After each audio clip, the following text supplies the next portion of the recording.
Hello, my friends. I'm so happy to be with you today.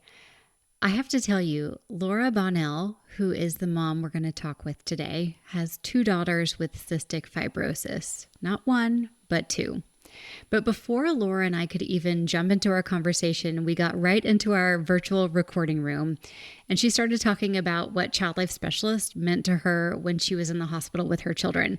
So I'm going to go to that really quickly because I think it's so important to highlight the work that child life specialists do every day for kids and families in the hospital. Let's listen to it real quick, and then I'll come back and give you a formal introduction. The experience with my kids was fantastic because you get in the hospital and you're bored, and even though you're having a cystic fibrosis exasperation, you still wanna color, you still wanna do something creatively to take away from your pain that you're going through, or, you don't wanna just stare at your parents or talk to them. You need a distraction from blood draws and everything that's happening. So child life, they would bring in things to draw, paint, color, and they had everything. And then when they were released from the hospital, they would go home with something that they made there. It was very therapeutic. They were my best friends. These people who were in charge of child life, I was like, hey, every time we came, they were there. We were very familiar with them. It was delightful. It was great as a parent too, to distract your kid for a little bit. It was among the best things that they did when your child was admitted to the hospital.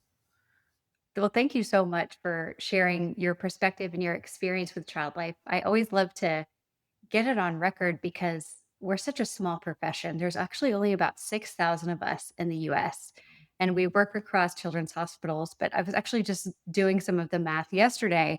And I mean, there's over 23 million pediatric ER visits per year. And when that's not even accounting for hospitalizations for kids who have CF or NICU stays. And so there's a lot of room for child life to grow. So I love hearing from your experience as a parent.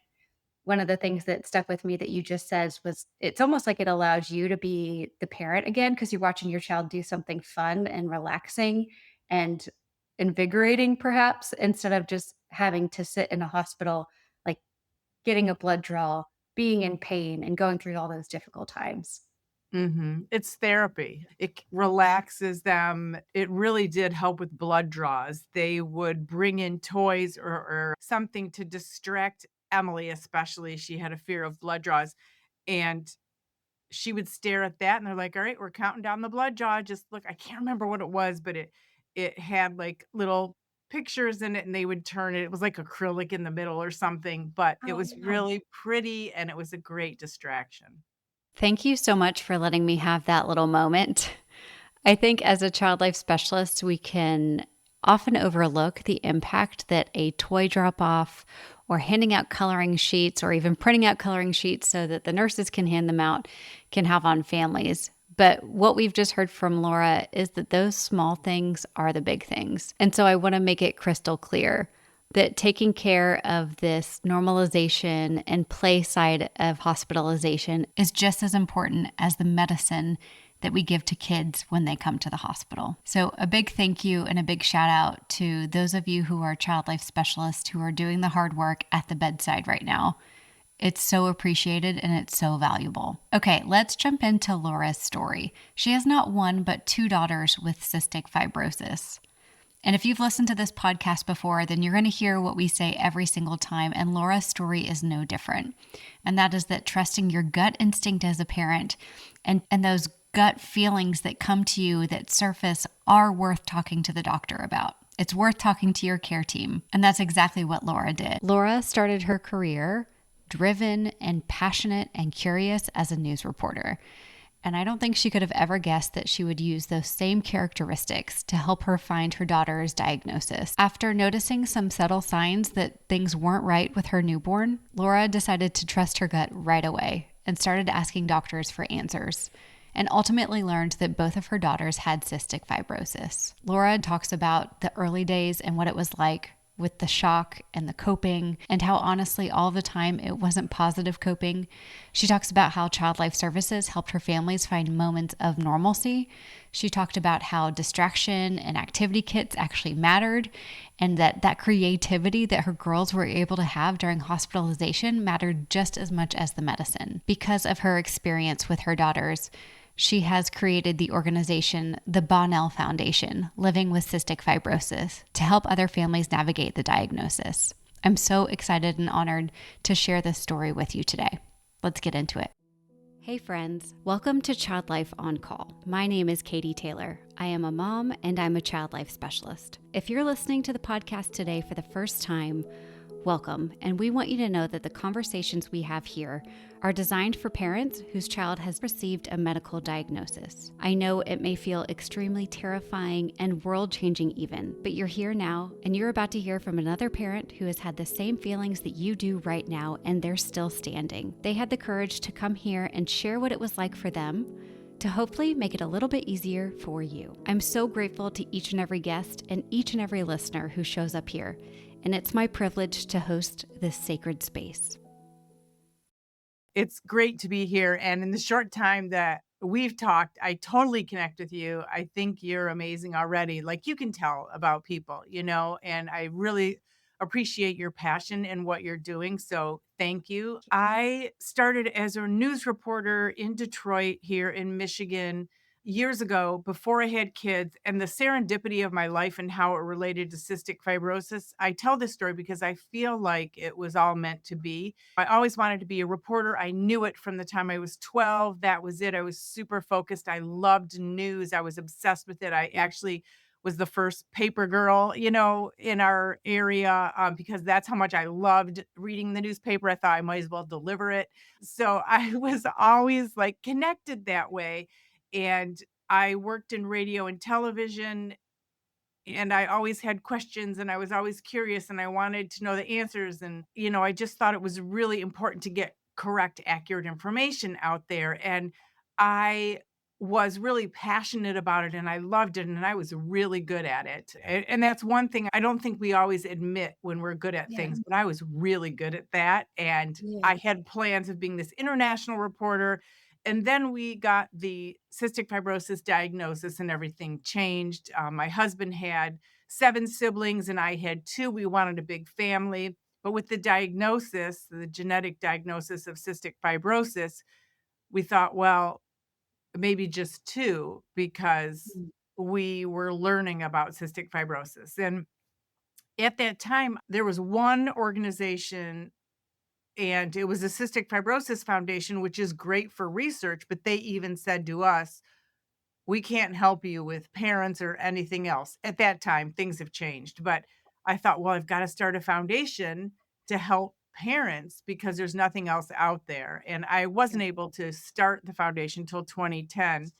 And then in 2019, just before the pandemic, I left news reporting and decided to do my foundation full time. But when that diagnosis came, I'm like, well, this is my purpose. Mm. Everything came together and made sense. And it's like when you see a red car that you notice red cars everywhere. As soon as I had that diagnosis, I was connected with cystic fibrosis everywhere. And even before, I've kind of mixed up the story, before Joe and I were married and before we had Molly and Emily, I took a year off from news reporting, went to work for the United Way, was in the lab of Dr. Francis Collins at the University of Michigan, met my first person I'd ever met with cystic fibrosis or ever heard about it. And then he discovered the genome project and the gene that causes CF, and I was there in that lab. And I was there for the press conference that was locally in Michigan. And then we got married and had the children. So it was like my whole life was set up, That's how I feel. So that's kind of where That's I am. the universe telling us, directing us. I've had a couple other parents on this podcast. One in particular, she had done a high school paper on hypoplastic left heart syndrome because a neighbor had it. So she had done all this digging. Her first daughter was born with hypoplastic left heart. And so she immediately was like, oh my gosh, I know something about this, which is not very common when it's a rare diagnosis, CF. The fact that you were in that room, it does, especially perspective, hindsight's 2020, it does kind of show you these moving pieces that perhaps put it all together for you and where you are now. I Mhm. would love, Laura, if you could take us back into those beginning days where you found out about the diagnosis, what that was like for you and how you coped with that. It was devastating. I would say we were only crying and upset for one day. Like, it was the day I called my husband. So, the pediatrician, you weren't tested newborn screening back then because Molly's 30 and Emily's 27. So, prior to 2007, they weren't testing newborn screening for cystic fibrosis. So, I kept seeing all the symptoms, the red flags of cystic fibrosis in Molly, and I was like, "I've been doing a lot of reading. I think she has cystic fibrosis, CF for short." And, all of our friends kept saying, "You're crazy. You're a first-time mom. You're out of your mind." And I was like, "Well, I don't know, I don't know." And then I went to the pediatrician, I said, "Something's wrong. She tastes salty, she's got a distended stomach, she doesn't appear to be digesting food, she shakes when she eats, and it's because she's starving," but we didn't know it at the time. And the pediatrician said the same thing. It was a woman, and she's like, "First time mom, go back to work, you're out of your mind." And I was like, Oh, I don't know," but I went back to work, and then I just kept doing more and more research, and then I knew she had CF, and I just had to convince the pediatrician, and I said, "Listen, Patricia," I said, "I know Molly has Patty. CF, but she is not digesting food. She is starving all the time. She's in miserable pain. When you're not digesting food, you have an enormous amount of gas, and she was in pain all the time, and she was starving, so it was this cycle of pain, How old was starving. she at this point? She was diagnosed her at 3 months, which Okay. is lucky because it could have gone on for years, and that would have Yeah. been horrible for her. But so she said, "All right, fine, we'll do what's called a chloride sweat test, and it measures the salt on you, and they can, detect it that way." And then they did a cheek swab and found, the mutations in us, and it just went from there. But I was on a breaking news story, and I have no memory of where I was going, but she called me and said, "Pull over," and I was like, "I know she has CF, just tell me." She's like, "Pull over, stop the car." So I did, and she's like, "Yeah, she does, I'm so sorry," and I'm like, "Of course." So I called my husband and I said, "Let's have a beer, meet me on the porch at our house," and we did, and we cried and we talked, and, like, right then I was like, we have to take a lot of pictures," and, we didn't have iPhones. We Mhm. had cameras then, and we had, I guess, flip phones or, whatever it was then, but it wasn't the same way it is now. So I was like, "Oh my gosh, we've got to take pictures and do scrapbooks and all this stuff." And I said, we have to have another kid. I don't want an only child." Whatever it was that was going on in my head at that time, I Yeah, was it like made fast sense. forwarding, Yeah. and it made sense. And we didn't realize that it's a 1 in 4 chance with every pregnancy. We learned it, but I thought, "How could it happen twice?" And then it did, and we had the 2 kids. But with Molly, we were just learning. So she was diagnosed at 3 months. The Cystic Fibrosis Foundation, the local chapter asked me to speak about it. And I'm like, "Yes, everything is fine. We're doing great. We've got it. We figured it out in a day. I'm good," ridiculous. But in my head, I'm like, "I'm good. She's going to live a normal life. We're going to figure it out." I went and spoke at that event. I cried for the first 10 minutes and couldn't get it together. I was sobbing, and I was so high profile and so well known in the media at that time, and I remember staring at my family at the table like, "Don't come up here or I'll never get it together, but I can't get it together to speak right now." And then I finally did, and it was fine, but honestly, you never realize, or at least I didn't, how hard it is and how much you have to figure out. 'Cause now you're just in, "Well, I've got all these treatments, and I have to figure this disease out, and I have to make it look like everything's normal," because 30 years ago, your job and your home life should not be intertwined, right? Everything is kept separate, don't talk about it, you go to work, you do your job, then you come home and you so it's just things have changed, you know? Who did you rely on at that time? And did you develop kind of like a camaraderie with your pediatrician to say, okay, you're going to listen to me now, or help me figure this out, help me find the answers that I need? Or who was your big network at that time? At that time, we really struggled because the support groups were horrible. They weren't positive, like, that's what we wanted. We have this diagnosis, we're moving forward. Our girl's gonna live, we're gonna figure this out, and the support groups were, "Woe is me. How could this happen to us?" They were terrible, and we said, "We're never going back," and we didn't. They were just like they were terrible, and I was like, "That's not us. We're very positive. We may not be able to find the cure right away, but she's gonna have a great life." So, we were trying so hard to be normal, whatever that is. I was trying so hard to be strong. Well, we'll start fundraising for the CF walks, and then I'm gonna do a foundation eventually. Like, that's just my personality. I'm not gonna wait for someone else to fix it or figure it out. It's just like, what are we doing for this baby? What are we doing for our daughter? You know? And I was scared. I went to therapy on and off, but it was like, you just gotta move forward every Mm, day. And I didn't know I don't know, it's almost like I didn't know what I was doing, I was just moving forward, and our yeah. families were very supportive. Joe's mom smoked, and she first stopped smoking in the house when the girls came because that would be horrible for them, and then she would only smoke outside, and then she kind of sort of gave up smoking, but she never did it around the kids.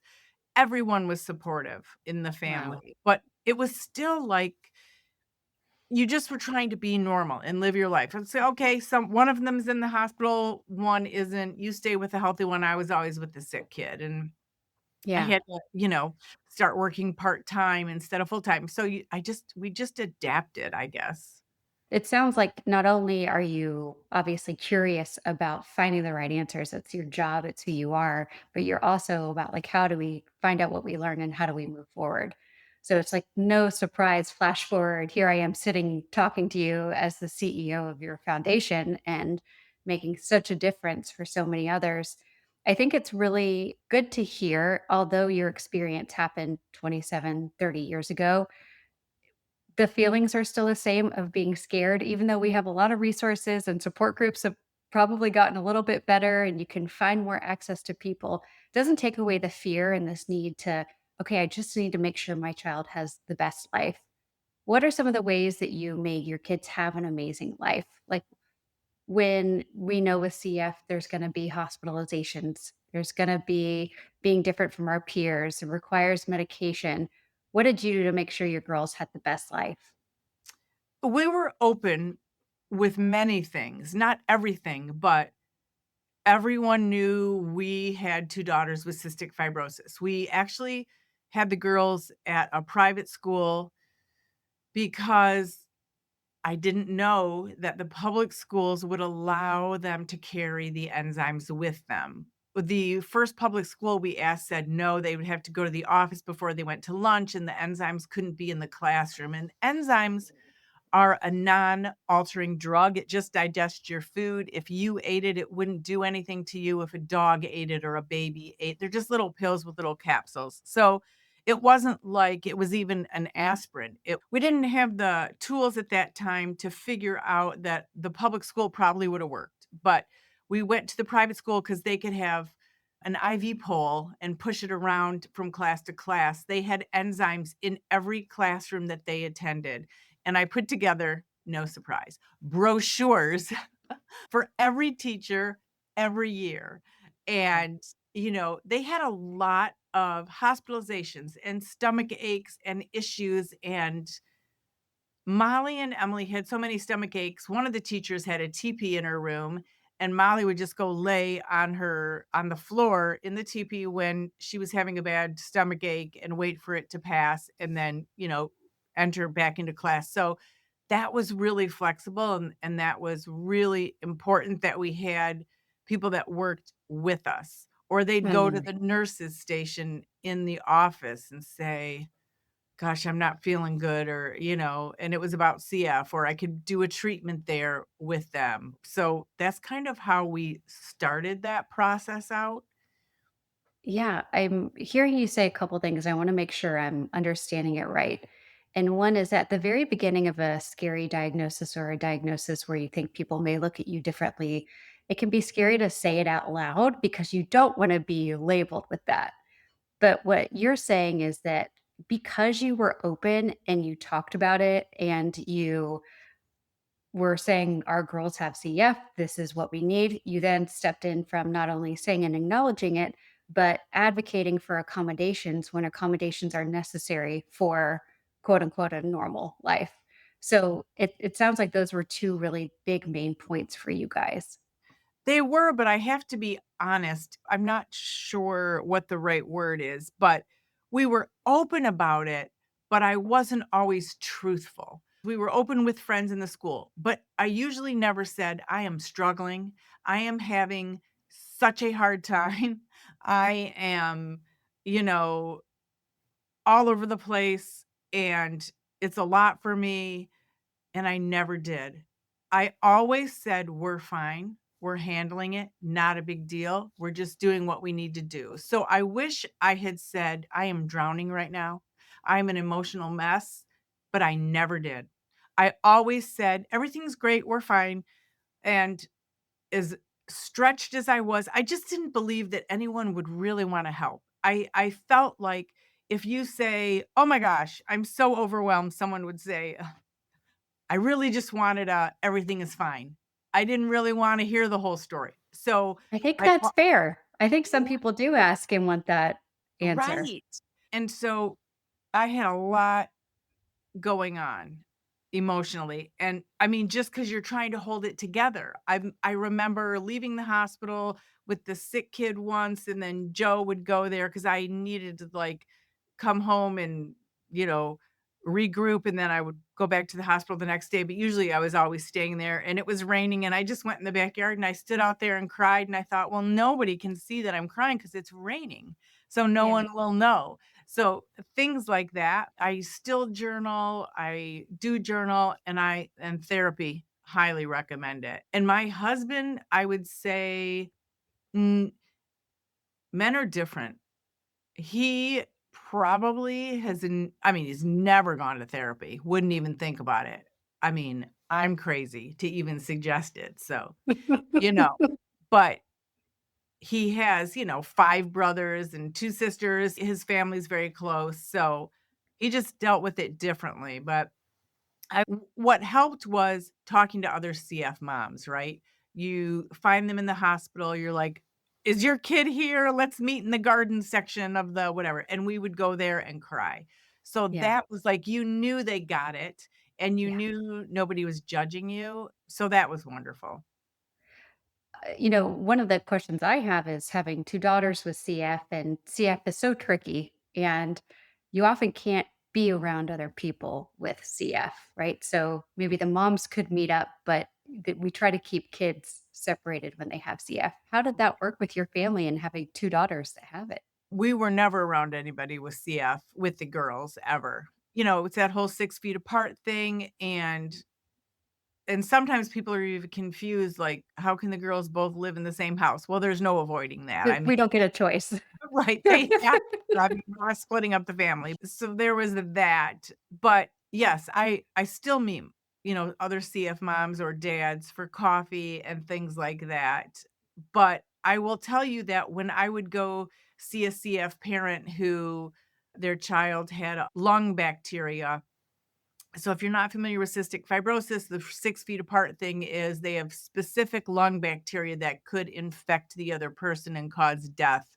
So that's the reason you can't get together. But if I went to see a parent either from my foundation or just to meet them and I knew that their child had this bacteria, I would come home. It was like the pandemic, 10 years. I would come home, take all my clothes off, throw them in the washing machine, go get in the shower, take a shower before I touched my children or said hello to anyone. I was Lysoling my car, like, I Yeah. didn't want any of those germs. So that's, the big thing, and that is isolating and, the not the challenge with the disease. Mm. Tell me a little bit about deciding to start the foundation in 2010, I think you said, Mhm. and then really going full time right before the pandemic. What was your first vision for the foundation? Is it something that's continued and or changed or adapted throughout? Because if you could imagine, the parents I get the honor with of talking on this podcast want to share and want to make a change. And they're usually the best entrepreneurs, mom, dad advocates, people who are change makers because they know that sharing and bringing awareness, but also action and change are going to make the biggest impacts on their child's life. What was that journey like for you? The Cystic Fibrosis Foundation is wonderful, but I remember seeing a calendar that they did, and they used to say that kids couldn't pronounce cystic fibrosis, they would say 65 roses. They were doing this calendar with all these different color roses, and I thought, who cares about the roses? It's about the people. It's about the people with CF. So from that, I got an idea. I'm going to inspire people with who these people are. And so I featured babies and featured inspirational words from the parents. Or I talked to a 6-year old that had CF and asked them what they knew about CF. And they said, it makes me smart, or whatever it was that they thought in Yeah. their little minds, all the way up to adults. The first time it came out, I sold $36,000 in calendars. The Wow. first time, and it was like everybody was waiting to be inspired. The CF community loved it. It was amazing, and that's what I've done every year, and I donated that first money to the University of Michigan for research in CF, and then now I do it with my foundation. And things are different because people are on their phones now and they have calendars. So I made them smaller. They've always been black and white. They're really beautiful. I started getting inspirational quotes from families too, because it's about inspiring other people and giving people hope and explaining the disease. So that was the biggest and still something we do. But I mean, we have financial assistance, we have mentoring programs, and so many different programs. So, how can people learn about your foundation? And if they have, do they have to be in Michigan to have it, or is this a US wide project? Yeah, it's nationwide throughout the US. We give financial assistance to anybody with cystic fibrosis that needs it. We have lung transplant grants and we do college scholarships. If you want to go to college, undergrad, community college, or trade school, you just apply and actually they can apply now through March 15th. Like I said, we have a CF masterclass program that is just from the parent perspective about how this disease impacts them. And it's so helpful to newly diagnosed parents because one parent talks about faith, another parent talks about losing a child to cystic fibrosis, another parent talks about having multiple kids with cystic fibrosis. And then another parent will say, I stopped at one kid with CF. That was it. We were done. I couldn't handle it. We have programs in Spanish and we're working on Arabic, and people of color are underdiagnosed. We're trying to raise awareness about that. So there's a lot that we're doing. And you can find out all the information on our website. It's amazing. And it's the bonnellfoundation.org. I would love, Laura, if you could tell us something you've learned about yourself since becoming Emily and Molly's mom. Maybe something you didn't know before. I guess that I didn't realize how much of an advocate I was and how little fear I had. Like, don't F with me. I guess there's so many different ways my mind goes when you ask that question, but I just thought I'll do whatever I need to do for my kids. I don't care if you're a senator or a representative. I don't care if you're the president of the United States. I know about legislation. I know about medicine. I'm not just a parent who can be dismissed. Like, I'm an expert. And I will do what is ever needed if I have to get the whole CF community who's going through the same thing. So I really thought, wow, I'm gonna be an advocate for my girls and other people. And and not everyone can do the same things, and I remind people, you don't have to start a foundation.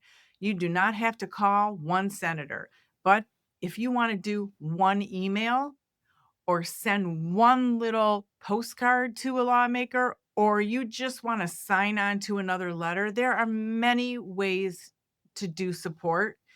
And it changes when your kids are little and you're in the physical and emotional exhaustion period, it's really hard to do Yeah. a ton, but you can do a little and it makes a big impact. So I always remind people who are like, "Well, I can't do massive. I can't fly to DC." You don't have to.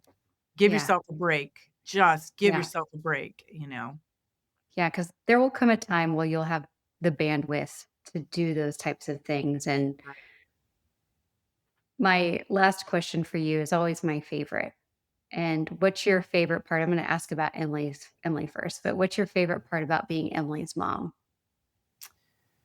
She's been through so much, and yet she is so full of joy and hope, you know?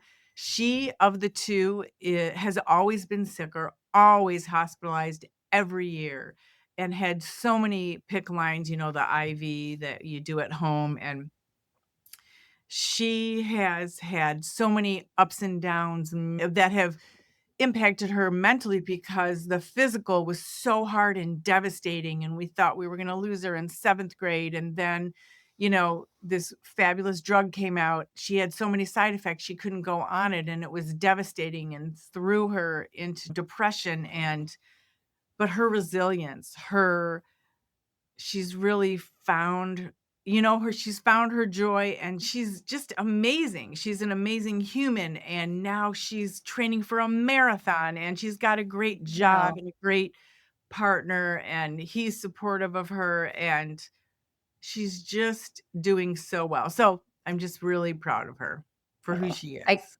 I can see a lot of, obviously I don't know her, but I see a lot of her in you, and you getting thrown some punches too and being able to come back and being resilient. And how about Molly? Molly lives in London, England, so So I cool. and it is so cool, and I said to both of them, I wouldn't let the disease hold them back. So I said to Joe, "Whatever they wanna do." I did think they would live in Michigan, and neither one of them is, but I said, "Oops, I messed up there," but Molly is in London, England. She went to Parsons in New York and studied fashion, and then she went to London and got her master's in sustainability at Central Saint Martin's, which is the University of London, and loves it there and is doing great. I mean, with her, I feel like she really took on, I'm gonna figure out what I wanna do, and she had no fear. She went by herself. It's not like she went with 5 friends. She did this solo, figured out what she wanted. She got a grant with, a car company that's out there. They gave her a lot of money to show them how to be sustainable. She did really cool stuff. She's, like, glass blowing now. She does stuff So smart. for foundations out there, and is just a really good human. She really is just working to raise awareness about some, kinds of injustice and things like that. She has a partner, Nick is great, and I'm just really impressed with both of them. And now she was alone during the pandemic, and that was horrible. Oh, But yeah. she did find her inner strength because she couldn't get on a plane. In those days, it was crazy because no mask, no vaccine, people were flooding airports, and I thought, "You can't get on a plane, you'll die.